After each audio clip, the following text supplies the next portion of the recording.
Teachers of Reddit, what is the most depressing thing your kids have said? I had a student that frequently lingered in my classroom after school. She often looked ill and was always very weird.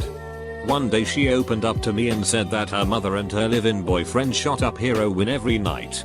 I told my principal after she spoke to me and she informed that CPS was already involved.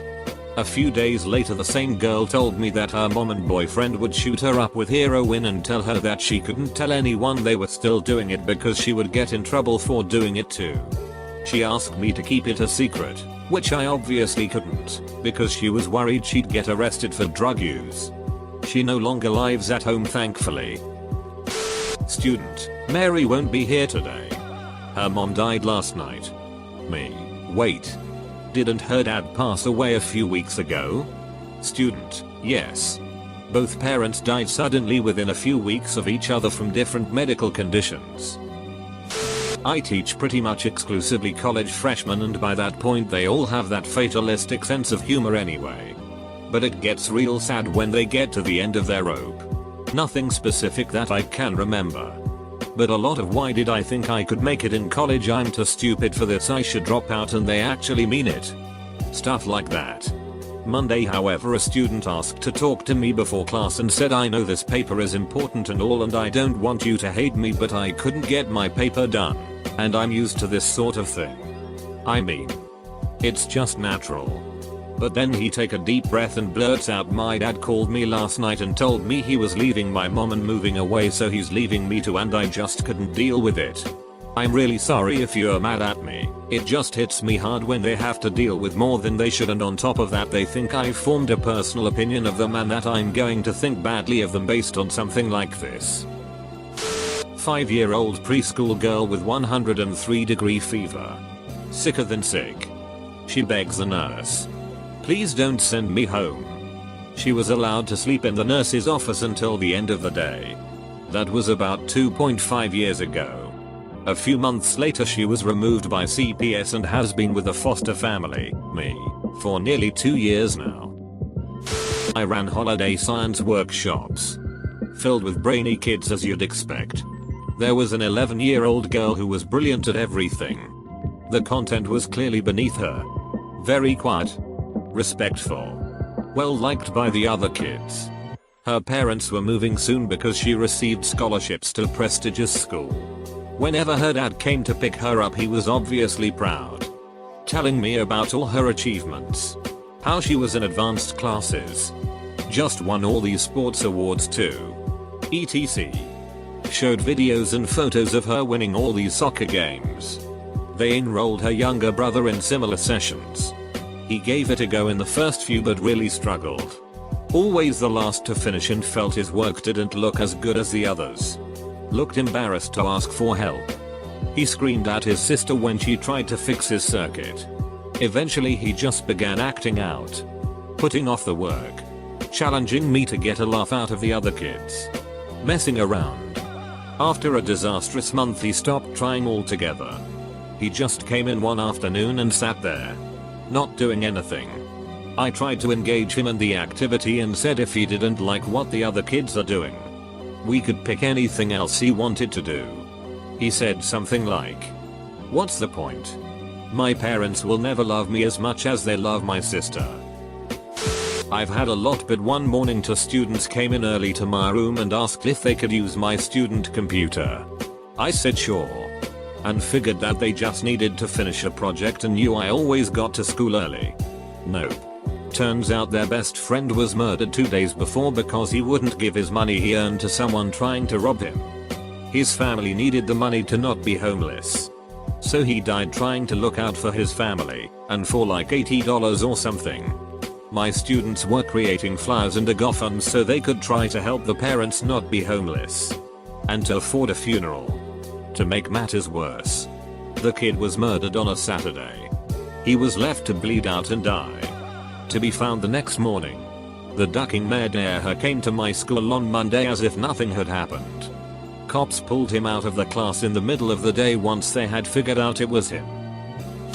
Not a teacher, but a counselor for kids in the foster program. Kid, why does everyone else in my class have one dad but I have different ones all the time? Foster program can be really tough on kids. Ems. Spidey. Do you know how to get local electric company to turn your power back on? I get paid today, but they pay me on a card. So, do I get out cash and get a money order? And where do I take it to? Kid was 16. But kid got their power turned back on that day. All by themselves. I didn't do spit or biscuits but teach them how to talk to people in call centers and make the introduction to the CSR. And then later their power bill got reduced. Because the school social worker has programs for that sort of thing. The local power company sent them some energy saving free stuff. Including some light bulbs. Kid and their siblings had been short some lights at home for a while. And we got their water and sewer discounted as well. School social workers are pal. Their surviving parent was trying. It's just hard with a parent of their own who isn't well. That many kids and 2 fast food jobs. Kid is in college now. Damn near full ride. Commutes from home to save money. Puts their housing stipend towards the family rent. Utilities and gas for their own old Toyota. Their parent looks like they just took their first breath in 10 years. I'm proud of all my students. But especially that one. Middle school. They went on a field trip yesterday and one kid was sad because they wouldn't be at school so he wouldn't get lunch. They were fed at the field trip. But he was totally concerned that he wasn't going to get fed that day. My mother was a teacher for nearly 30 years. She spent the last 10 years at a middle school that was pretty hard up in the Tulsa public school system. She had a very good student who came to school every day in the same clothing. We can call him Jay. The clothing was always washed but even so around halfway through the year, his clothing was becoming tattered and stained. The other students began to notice and make comments. The school tried to give him clothing but he refused. He would not accept a handout. A few teachers came up with a plan for the school, put on a contest where the winner was given some new, very nice school clothing. This contest was set up for Jay to win. This way he could have new clothing and not feel as though he was given anything. Jay won the contest. He accepted the new clothing gladly. The next day he was still wearing his old clothes. My mom asked him why he was not wearing the new clothing. Those are my trophies. I have them hanging on my wall. Rips my heart right out of my chest. Assignment was to write a poem about something you like to pretend. Student's poem started, I like to pretend that I have friends. This was in 1st grade. My sister didn't wake up today. Her sister complained of headaches the night before because she hit her head. Parents didn't think anything was seriously wrong. They took her off life support a few days later. She was 9. Her sister? 5 years old. Can you be my mom? 15 years old. Totally serious. This is my real family. Different student referring to the teachers and friends at school. I don't deserve this. Teen when given a sweater on a very cold day. I hear a lot of this stuff. I wish there was so much more I could do. Ask for help how to get over her laziness.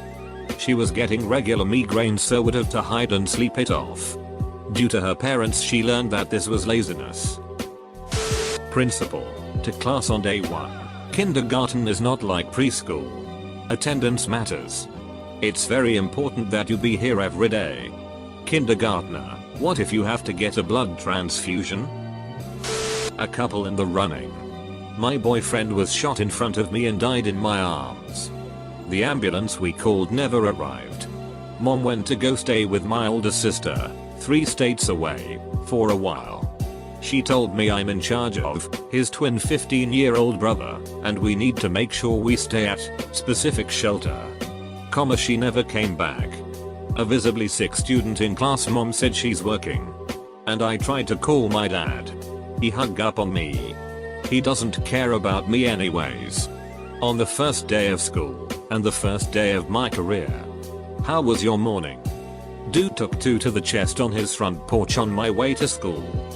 Don't worry though. I didn't see his face. What are we doing today? Why should I even try? I'm just stupid anyway. He has a learning disability and has a hard time with reading, and that's not to mention his ADHD with odd. He sees a therapist every week and is way better. This trickles down to just about every subject he has. It broke my heart when he said that. Me. So, what are you most looking forward to when you go to college? Student. Oh. I've never had my own bed to sleep in before. Me : A 6-year-old preschool kid took my hand and wanted to show me something he had drawn. The drawing was in dark colors and sort of angry looking. He explained that he had drawn his heart, which was broken and hurting very bad. He said it wasn't any fun when his heart hurt like that. He was often being excluded from the group by his classmates, sometimes even bullied. He didn't have the social skills to communicate well with his friends, which led to him being very misunderstood even though he always meant well. Student. I want to play with my friend today, but her dad died, so she can't come over. Me. Oh no. I'm so sorry to hear that. Student. Yeah. My mom said God is punishing her. I explained that God does not punish people like that, and it is not her friend's fault that her dad passed away. Middle school teacher of 9 years in a very poor district here. I have had students whose siblings died to gang shootings, cop shootings. Have had homeless kids, a pregnant 7th grader in my class, and letters about molestation. I've had it all. Miss. How come you didn't have any kids? I didn't want any. But you're gonna die alone. Nothing like a 9-year-old throwing your greatest fear right in your face. Had a kid read a story about a dog being cloned, but she latched onto the part where the dog died and started bawling. I took her out for a walk to calm down and asked her if she had any pets. She used to have a dog, but it chewed a shoe, so her parents gave it away. She used to have a cat, but it scratched dad, so they gave it away. They had a lizard, but parents forgot to feed it and it died. On and on and on. This string of horrible pet owner stories. I really regretted opening that can of worms, but it did take her mind off the story and she stopped crying.